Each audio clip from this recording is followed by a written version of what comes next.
Let me sit with you a while and tell you something I've learned.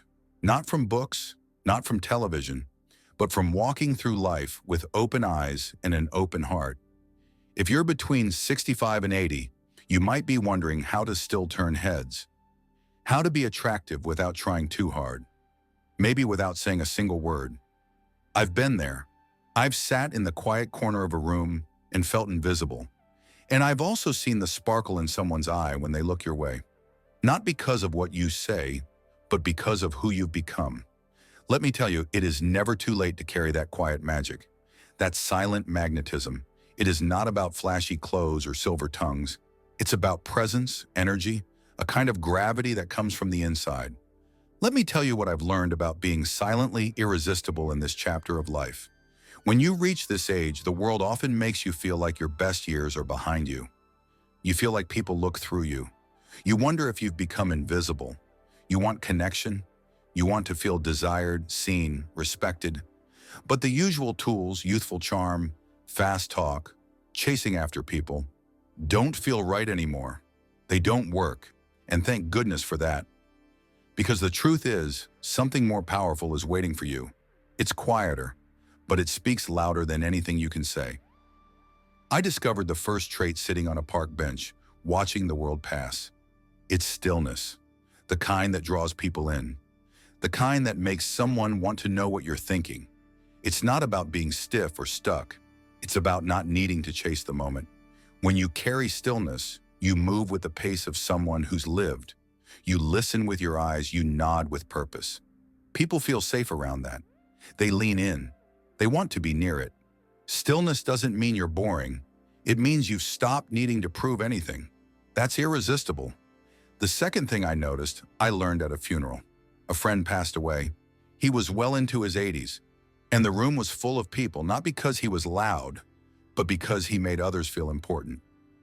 That's the second trait. Attention, real attention.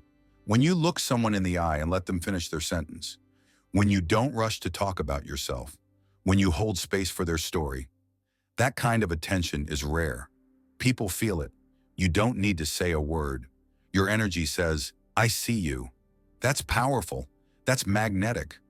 The third trait snuck up on me. I didn't realize it was happening until someone pointed out. It's the way you carry your history. Not like baggage, but like a treasure chest. All your experiences, the pain, the loss, the love, the lessons, they live in your posture, in your eyes, in the way you laugh a little deeper or pause before you respond. You don't need to talk about your past for people to feel it. They can sense it. It makes you deep. It makes you mysterious.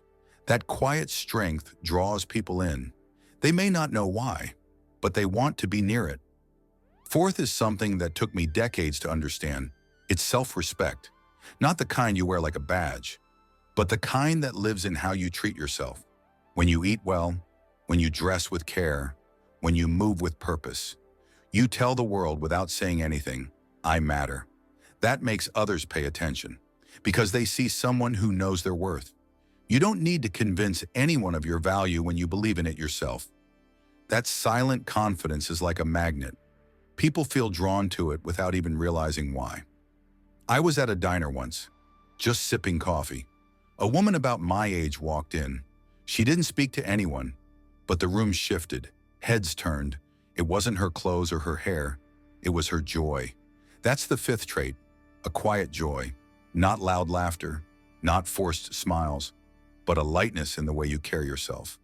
A sense that life still delights you, that you still find wonder in small things.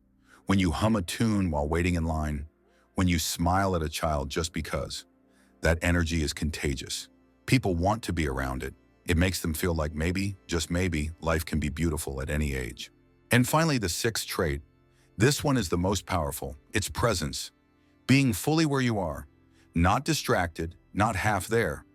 When you are fully present, you give off a warmth, a grounding force. You make others feel important just by being fully with them. You don't need clever lines or big stories. Just your full attention. Your presence says, this moment matters. And that makes people lean in. They want more of that feeling, because in a world full of noise, presence is a rare and irresistible gift. I know what you might be thinking. That sounds nice, but can it really make a difference? I'll tell you this. I've had more people approach me after 65 than I did in my 30s. Not because I became more handsome, not because I suddenly had better stories, but because I started carrying myself differently. I stopped trying to impress. I started letting my silence speak. I began to value the space I took up in a room, and slowly others started to feel that too. You see, we don't stop being attractive when we get older. We just start attracting in a different way. It's deeper, it's quieter, but it's real. It lasts. And here's the best part. You don't need to chase it. You just need to remember who you are, what you've lived through, and let that shine through in your silence. You don't need to talk louder. You just need to be more present. You don't need to dress younger. You just need to carry yourself with care. You don't need to be witty. You just need to listen like it matters. Let me give you an example. I met a man at the library once. He was 74. He didn't say much, just nodded as I spoke. But something about him made me want to keep talking. I left that day feeling understood. I barely knew him, but I felt seen. That's the power of these 6 traits.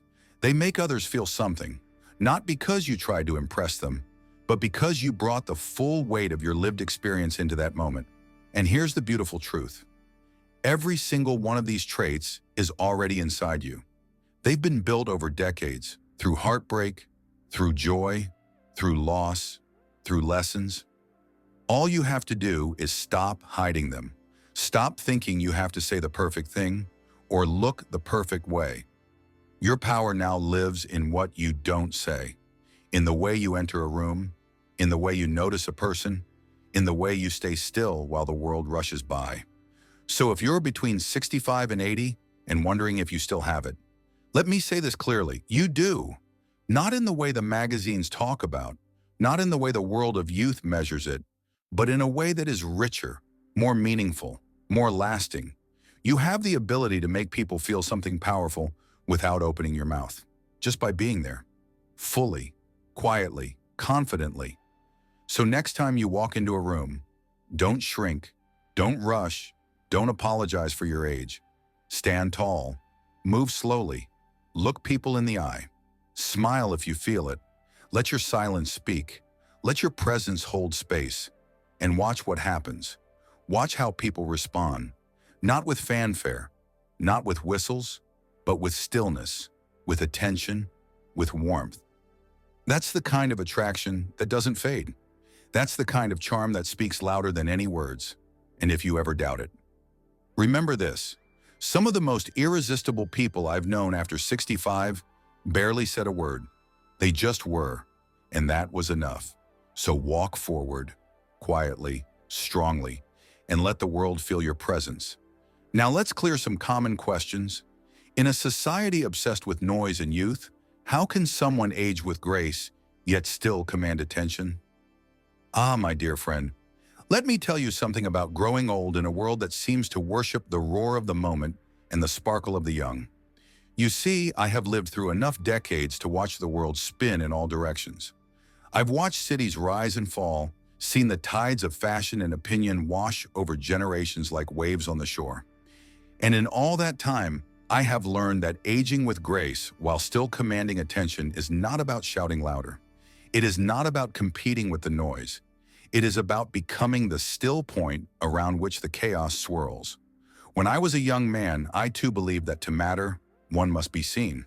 One must be loud, vibrant, perpetually in motion. We thought volume meant presence, that youth meant relevance. But now, after walking a longer road, I understand that the ones who truly command attention are not always the ones in the spotlight. They are the ones who carry weight in their silence. The ones whose presence calms a room rather than stirs it into frenzy. You do not chase attention. You earn it by becoming someone worth listening to when you finally choose to speak. Aging with grace is not passive. It is not retreat. It is not about surrendering your fire. Number it is choosing where and how to let it burn. The flame might not roar like it used to, but by God, it burns steady. In a world obsessed with speed, stillness is revolutionary. In a world desperate for youth, wisdom becomes gold. If you want to age with grace and still turn heads, You must stop trying to be young again. Instead, embrace what youth cannot possess: depth, substance, history, the slow confidence that comes not from pretending to know, but from truly knowing. I remember once, sitting at a family gathering, surrounded by chatter, laughter, screens flashing every few seconds, stories flying across the room like birds startled into flight. No one noticed me at first. I was just the old man in the corner chair. But then someone asked me a question, a simple one, about love, I think, or maybe heartbreak, and I answered with the truth, my truth. The room quieted, not because I spoke loudly, but because I spoke from a place they had not yet visited, from experience, from wounds and healing, from years of walking through storms they had yet to face. That is how you command attention. You do not compete with the noise. You become the silence that holds weight. We live in a time where aging is treated like a flaw. Wrinkles are hidden, hair is dyed, wisdom is traded in for filters and fleeting trends. But grace is not something that can be applied like cream to the skin. It comes from the way you live, the way you carry your age. I have found that people are drawn to authenticity now more than ever. We are drowning in curated lives and airbrushed smiles. So when someone walks into a room unapologetically themselves, every line on their face telling a story, every word spoken with intention, it stirs something in others. They may not know why, but they feel it. That is presence. That is power. And do not think for one moment that commanding attention means being universally loved. I have learned that grace also means knowing when to stand firm and when to let go, when to speak and when to walk away, when to be the storm and when to be the shelter. There is a dignity in restraint, in not needing to prove yourself, in allowing your reputation, your legacy, your quiet strength to speak long after you've left the room. Let me tell you something else. Humor. Do not lose it. The ability to laugh, especially at yourself, is a sign not of fading youth, but of growing wisdom. I've found that nothing disarms a room like a well-timed joke from someone who's seen the world change more than once. It reminds others that life is not to be taken too seriously, that even as the years stack up, joy does not expire. People remember those who make them feel something, and laughter, my friend, is a gift that echoes far longer than noise. There will be moments, of course, when you feel invisible, when the world seems to pass you by, obsessed with shiny things and fast answers. Do not chase it, let it go. Because when the dust settles and the noise dies down, people seek the ones who carry light, who've walked through fire and emerged tempered, not burned. That is when they come to you, for counsel, for stories, for truth. So you must live your life in such a way that when that time comes, you have something to offer beyond complaint or nostalgia. Let your years be filled with learning, with compassion, with risk, with love. Do not become bitter. Do not become small. Let yourself remain curious, open, alive. I have known men who by the age of 40 were already old, and I've known 90-year-olds who still lit up a room with the force of their spirit. Grace, you see, is not about how old you are. It is about how you carry the years you've been given. Do not shrink to fit into a world that forgot how to listen. Stand tall. Speak with purpose. Let your silence be louder than their shouting. And never forget, attention is not a gift given by others. It is a mirror of the energy you bring into the space. If you walk in with truth, with kindness, with presence, people will notice. Maybe not instantly, but inevitably. And so, how do you age with grace, yet still command attention in a society obsessed with noise and youth? You do it by being exactly what that society lacks: depth, stillness, honesty. You do it by being the tree in a storm, the voice that does not rise but resonates. You do it by choosing not to compete with youth, but to mentor it, not to resent the noise, but to become the clarity that cuts through it. So walk slowly, speak wisely, laugh loudly, love fiercely, and wear your age like a medal, not a wound. For in the end, when the music fades and the lights dim, the world will always turn toward those who have lived fully and loved deeply. That is how you command attention. That is how you age with grace. Can the unspoken influence of someone over 65 actually surpass the charm of someone younger? If so, how? Now that is a question that warms my heart. Can the unspoken influence of someone over 65 truly surpass the charm of someone younger? My dear friend, not only can it, but I would argue that in many ways it often does. You see, the trouble is not with influence or charm. The trouble is with how society defines those things. The world is captivated by sparkle. Youth is often mistaken for power because it is visible. It is loud. It moves fast and demands attention. But real influence, the kind that moves hearts without needing to raise a voice, the kind that shapes lives quietly over time, is often invisible. And that, I believe, is where those of us with silver in our hair and time behind our eyes hold an advantage. When I walk into a room now, I do not try to be the center of it. I do not flash a smile like I used to when I was 25. I do not flirt with charm or chase approval. I simply enter as I am. And over the years, I have learned that people can feel that. There is something unspoken in a man or woman who has lived, something in the way they stand, something in the way they listen before they speak. It is a presence that cannot be imitated or faked. It is carved slowly over decades. Charm may get you noticed, but presence is what people remember when the lights go out. I remember being in my 30s and watching my grandfather speak at family gatherings. He did not say much. He often just sat there nodding, smiling slightly, taking everything in. But when he did speak, the room shifted. Not because he was dramatic, not because he told jokes or raised his voice, but because people knew his words carried the weight of experience. He had lived through war, through love, through loss. He had held babies and buried friends. His words had roots. And even as a younger man, full of fire and energy, I knew that his quiet influence outshone my loud charm.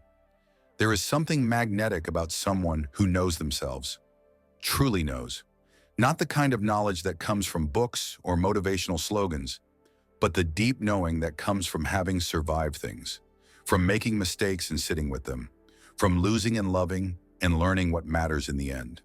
When someone over 65 walks into a room with that kind of peace in their bones, it draws people in. Not with sparkle, but with depth. It is like the stillness of deep water. You may not see it ripple, but you know it runs deep. Charm can be fleeting. It often depends on energy, on performance, on the ability to dazzle. And that is not to say it does not have value. I admire the confidence and passion of youth. But charm without substance fades. Influence, however, especially the kind that is unspoken, is earned. It grows over time. I have watched young people light up rooms and then leave no trace behind. And I have seen elders walk quietly through the same rooms and change the air for days after. That is the difference. The unspoken influence of someone older comes not from their voice, but from their presence. It comes from consistency, from showing up when it matters, from listening more than speaking, from being the person others go to when the noise becomes too much. I cannot tell you how many times in my life I have had someone younger pull me aside. Not because I said something brilliant, but because they could feel I had walked a longer road. They came not for advice, but for steadiness, for perspective. That is the quiet power of age. And it is not just about having lived long. It is about how you live with what you've learned. Bitterness can age a person faster than time ever could. But grace, humility, patience, those are the signs of a life well lived. I have met 90-year-olds who carried more beauty in their kindness than any model could in a photo. I have also known people of 30 who had already closed their hearts to the world. Influence is not about years. It is about what you have done with them. I'll tell you this. When you are young, people watch you dance. When you are old, people listen to your silence. And sometimes that silence speaks volumes. The way you sit with someone in grief, the way you smile at a child who reminds you of your own, the way you remain calm in a crisis, not because you are not afraid, but because you have known fear and survived it. These things matter. They shape the atmosphere. That is influence, and no amount of youthful charm can substitute for it. We do not need to compete with the young. We need to embody what they have not yet become. We need to show them that life is not a race, but a journey. That attention is not always earned by shouting, but by listening. That love is not always loud, but often shows itself in quiet loyalty. That is how someone over 65 can surpass the charm of someone younger. Not by imitating youth, but by becoming what youth one day hopes to grow into. There is also something to be said about storytelling. Oh, how I have seen a room fall silent when an elder begins to speak, not with facts or opinions, but with stories. Stories that carry the weight of memory, of joy, of sorrow, of truth. You do not need to dress these stories in fancy words. You simply offer them with honesty, and they stay. They stay in the hearts of those who hear them. That, too, is unspoken influence. So yes, 1,000 times yes. The quiet influence of someone over 65 can, and often does, surpass the charm of someone younger. Not in volume, but in value. Not in flash, but in depth. The world is noisy, and charm is easy to find. But wisdom, presence, peace, those are rare. And when people find them, they hold on. They remember. They return. Do not ever underestimate the power of living fully and letting that life speak for you, even in silence, even in stillness. Especially then, influence is not about forcing others to see you. It is about living in such a way that they cannot help but feel you. And if you carry yourself with grace, with humility, with the quiet confidence of someone who has nothing left to prove, your presence will be more powerful than any charm ever could be. Now pour yourself a cup of tea, sit in the sun, and smile knowing that the world may not always sing your name, but when it needs a steady hand, a kind voice, a heart full of truth, it will come looking for you. And when it does, you will be ready. What legacy of presence and emotional resonance do we leave behind through these 6 traits, even after we're gone? Ah, what a beautiful and weighty question you ask. What legacy of presence and emotional resonance do we leave behind through these 6 traits, even after we're gone? I've sat with this thought often, usually in the quiet hours when the world settles and memory walks through the room like an old friend. I have seen the faces of those I loved and lost, and I have felt their presence in moments they could no longer physically share. That, my friend, is the power of a true legacy. It does not fade with the last breath. It echoes, and it echoes through the traits we carry and offer in this life. Traits like kindness, integrity, courage, compassion, patience, and love. These are the pillars on which emotional resonance is built. They are the fingerprints we leave on the hearts of others. Kindness. Let me begin there.